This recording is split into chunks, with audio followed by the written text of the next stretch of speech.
बंदर और लकड़ी का खूंटा पंचतंत्र। एक समय शहर से कुछ ही दूरी पर एक मंदिर का निर्माण किया जा रहा था। मंदिर में लकड़ी का काम बहुत था, इसलिए लकड़ी चीरने वाले बहुत से मजदूर काम पर लगे हुए थे। यहाँ वहाँ लकड़ी के लट्टे पड़े हुए थे और लट्टे व शहतीर चीरने का काम चल रहा था। सारे मजदूरों को दोपहर का भोजन करने के लिए शहर जाना पड़ता था, इसलिए दोपहर के समय 1 घंटे तक वहाँ कोई नहीं होता था। एक दिन खाने का समय हुआ तो सारे मजदूर काम छोड़कर चल दिए। एक लट्टा आधा चिरा रह गया था। आधे चिरे लट्टे में मजदूर लकड़ी का कीला फंसाकर चले गए। ऐसा करने से दोबारा आरी घुसाने में आसानी रहती है। तभी वहां बंदरों का एक दल उछलता कूदता आया। उनमें एक शरारती बंदर भी था, जो बिना मतलब चीजों से छेड़छाड़ करता रहता था। पंगे लेना उसकी आदत थी। बंदरों के सरदार ने सबको वहां पड़ी चीजों से छेड़छाड़ न करने का आदेश दिया। सारे बंदर पेड़ों की ओर चल दिए, पर वो शैतान बंदर सबकी नजर बचाकर पीछे रह गया और लगा अड़ंगेबाजी करने। उसकी नजर अधरे लट्टे पर पड़ी। बस वो उसी पर पिल पड़ा और बीच में अड़ाए गए कीले को देखने लगा। फिर उसने पास पड़ी आरी को देखा। उसे उठाकर लकड़ी पर रगड़ने लगा। उससे किर्र किर्र की आवाज निकलने लगी तो उसने गुस्से से आरी पटक दी। उन बंदरों की भाषा में किर्र किर्र का अर्थ निखट्टू था। वो दोबारा लट्टे के बीच फंसे कीले को देखने लगा। उसके दिमाग में कौतूहल होने लगा कि इस कीले को लट्टे के बीच में से निकाल दिया जाए तो क्या होगा। अब वो कीले को पकड़कर उसे बाहर निकालने के लिए जोर आजमाइश करने लगा। लट्टे के बीच फंसाया गया कीला तो 2 पार्टों के बीच बहुत मजबूती से जकड़ा गया होता है, क्योंकि लट्टे के 2 पार्ट बहुत मजबूत स्प्रिंग वाले क्लिप की तरह उसे दबाए रहते हैं। बंदर खूब जोर लगाकर उसे हिलाने की कोशिश करने लगा। कीला जोर लगाने पर हिलने व खिसकने लगा तो बंदर अपनी शक्ति पर खुश हो गया। वो और जोर से खौन खौन करता कीला सरकाने लगा। इस धींगामुष्टि के बीच बंदर की पूंछ 2 पार्टों के बीच आ गई थी, जिसका उसे पता ही नहीं लगा। उसने उत्साहित होकर एक जोरदार झटका मारा और जैसे ही कीला बाहर खींचा, लट्टे के 2 चिरे भाग फटाक से क्लिप की तरह जुड़ गए और बीच में फंस गई बंदर की पूंछ। बंदर चिल्ला उठा। तभी मजदूर वहां लौटे। उन्हें देखते ही बंदर ने भागने के लिए जोर लगाया तो उसकी पूंछ टूट गई। वो चीखता हुआ टूटी पूंछ लेकर भागा। कहानी सुनाकर कराटक बोला, इसीलिए कहता हूँ कि जिस काम से कोई अर्थ न सिद्ध होता हो, उसे नहीं करना चाहिए। व्यर्थ का काम करने से जान भी जा सकती है। अरे, अब भी पिंगलक जो शिकार करके लाता है, उससे हमें भरपेट भोजन तो मिल ही जाता है, तब बेकार ही झंझट में पड़ने से क्या फायदा। उद्धरण चिन्ह। दमनक बोला, तो तुम क्या केवल भोजन के लिए ही जीते हो? यह तो ठीक नहीं। अपना पेट कौन नहीं भर लेता। जीना तो उसका ही उचित है, जिसके जीने से और भी अनेक लोगों का जीवन चलता हो। दूसरी बात यह कि शक्ति होते हुए भी जो उसका उपयोग नहीं करता और उसे यूं ही नष्ट होने देता है, उसे भी अंत में अपमानित होना पड़ता है। उद्धरण चिन्ह। कराटक ने कहा, लेकिन हम दोनों तो ऐसे भी मंत्री पद से च्युत हैं, फिर राजा के बारे में यह सब जानने की चेष्टा करने से क्या लाभ? ऐसी हालत में तो राजा से कुछ कहना भी अपनी हंसी उड़वाना ही होगा। व्यक्ति को अपनी वाणी का उपयोग भी वही करना चाहिए जहां उसके प्रयोग से किसी का कुछ लाभ हो। उद्धरण चिन्ह। भाई, तुम ठीक नहीं समझते। राजा से दूर रहकर तो रही सही इज्जत भी गंवा देंगे हम। जो राजा के समीप रहता है, उसी पर राजा की निगाह भी रहती है और राजा के पास होने से ही व्यक्ति असाधारण हो जाता है। कराटक ने पूछा, तुम आखिर करना क्या चाहते हो? उद्धरण चिन्ह। हमारा स्वामी पिंगलक आज भयभीत है। दमनक बोला, उसके सारे सहचर भी डरे डरे से हैं। मैं उनके भय का कारण जानना चाहता हूँ। तुम्हें कैसे पता कि वे डरे हुए हैं? उद्धरण लो, यह भी कोई मुश्किल है। पिंगलक के हाव भाव, चाल ढाल, उसकी बातचीत, आंखों और चेहरे से ही स्पष्ट जान पड़ता है कि वो भयभीत है। मैं उसके पास जाकर उसके भय के कारण का पता करूंगा, फिर अपनी बुद्धि का प्रयोग करके उसका भय दूर कर दूंगा। इस तरह उसे वश में करके मैं फिर से अपना मंत्री पद प्राप्त करूंगा। कराटेक ने फिर भी शंका जताई। तुम इस विषय में तो कुछ जानते नहीं कि राजा की सेवा किस प्रकार करनी चाहिए।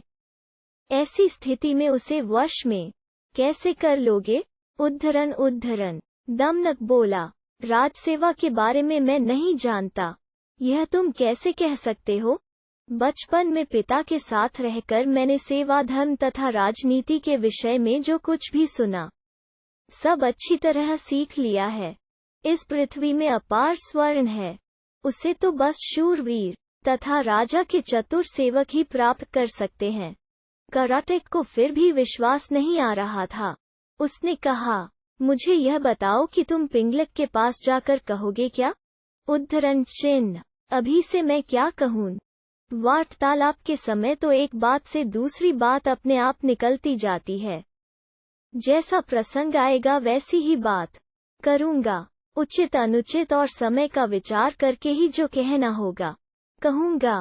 पिता की गोद में ही मैंने यह नीति वचन सुना है कि अप्रासंगिक बात कहने वाले को अपमान सहना ही पड़ता है, चाहे वो देवताओं के गुरु बृहस्पति ही क्यों न हो। कराटेक ने कहा, तो फिर यह भी याद रखना कि शेर, बाघ आदि हिंस्र जंतुओं तथा सर्प जैसे कुटिल जंतुओं से संपन्न पर्वत जिस प्रकार दुर्गम और विषम होते हैं, उसी प्रकार राजा भी क्रूर तथा दुष्ट व्यक्तियों की संगति के कारण बड़े कठोर होते हैं, जल्दी प्रसन्न नहीं होते, और यदि कोई भूल से भी राजा की इच्छा के विरुद्ध कुछ कर दे तो सांप की तरह डसकर उसे नष्ट करते उन्हें देर नहीं लगती। दमनक बोला, आप ठीक कहते हैं। बुद्धिमान व्यक्ति को स्वामी की इच्छा के अनुकूल कार्य करके उसे प्रसन्न करना चाहिए। इसी मंत्र से उसे वश में किया जा सकता है। कराटेक ने समझ लिया कि दमनक ने मन ही मन पिंगलिक से मिलने का दृढ़ निश्चय कर लिया है। वो बोला, ऐसा विचार है तो अवश्य जाओ। बस मेरी एक बात याद रखना कि राजा के पास पहुंचकर हर समय सावधान रहना। तुम्हारे साथ ही मेरा भविष्य भी जुड़ा है। तुम्हारा पथ मंगलमय हो। कराटेक की अनुमति पाकर दमनक उसे प्रणाम करके पिंगलिक से मिलने के लिए चल पड़ा। सुरक्षा के लिए व्यूह के बीचों बीच बैठे पिंगलिक ने दूर से ही दमनक को अपनी ओर आते देख लिया। उसने व्यूह के द्वार पर नियुक्त प्रहरी से कहा, मेरे पूर्व महामंत्री का पुत्र दमनक आ रहा है, उसे निर्भय प्रवेश करने दो और उचित आसन पर बैठाने का प्रबंध करो। दमनक ने बेरोक टोक पिंगलिक के पास पहुंचकर उसे प्रणाम किया। साथ ही उसका संकेत पाकर वो निकट ही दूसरे मंडल में बैठ गया।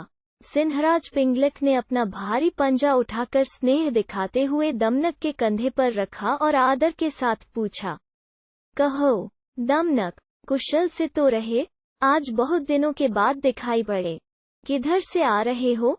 उद्धरण दमनक बोला, महाराज के चरणों में हमारा क्या प्रयोजन हो सकता है, किंतु समय के अनुसार राजाओं को भी उत्तम, मध्यम तथा अधम हर कोटि के व्यक्ति से काम पड़ सकता है। ऐसे भी हम लोग महाराज के सदा से ही सेवक रहते आए हैं। दुर्भाग्य से हमें हमारा पद और अधिकार नहीं मिल पाया है, तो भी हम आपकी सेवा छोड़कर कहाँ जा सकते हैं। हम लाख छोटे और असमर्थ सही, किंतु कोई ऐसा भी अवसर आ सकता है जब महाराज हमारी ही सेवा लेने का विचार करें। पिंगलक उस समय उद्विग्न था। बोला, तुम छोटे बड़े या समर्थ असमर्थ की बात छोड़ो। दमनक, तुम हमारे मंत्री के पुत्र हो, तुम जो भी कहना चाहते हो निर्भय होकर कहो। अभयदान पाकर भी चालाक दमनक ने राजा के भय के विषय में सबके सामने बात करना ठीक नहीं समझा। उसने अपनी बात कहने के लिए एकांत का अनुरोध किया। पिंगलक ने अपने अनुचरों की ओर देखा। राजा की इच्छा समझकर आसपास के जीव जंतु हटकर दूर जा बैठे। एकांत होने पर दमनक ने बड़ी चतुराई से पिंगलक की दुखती रग ही छेड़ दी। बोला, स्वामी, आप तो यमुना तट पर पानी पीने जा रहे थे, फिर सहसा प्यासे ही लौटकर इस मंडल के बीच इस तरह चिंता से व्यग्र होकर क्यों बैठे हैं? उद्धरण। दमनक की बात सुनकर सिंह पहले तो सकुचा गया, फिर दमनक की चतुराई पर भरोसा करके उसने अपना भेद खोल देना उचित समझा। पल भर सोचकर बोला, दमनक, यह जो रह रहकर गर्जना सी होती है, इसे तुम भी सुन रहे हो न? सुन रहा हूँ, महाराज। उद्धरण चिन्ह। बस इसी के कारण मैं क्षुब्ध हूँ। तट पर यही गर्जना बार बार हो रही थी।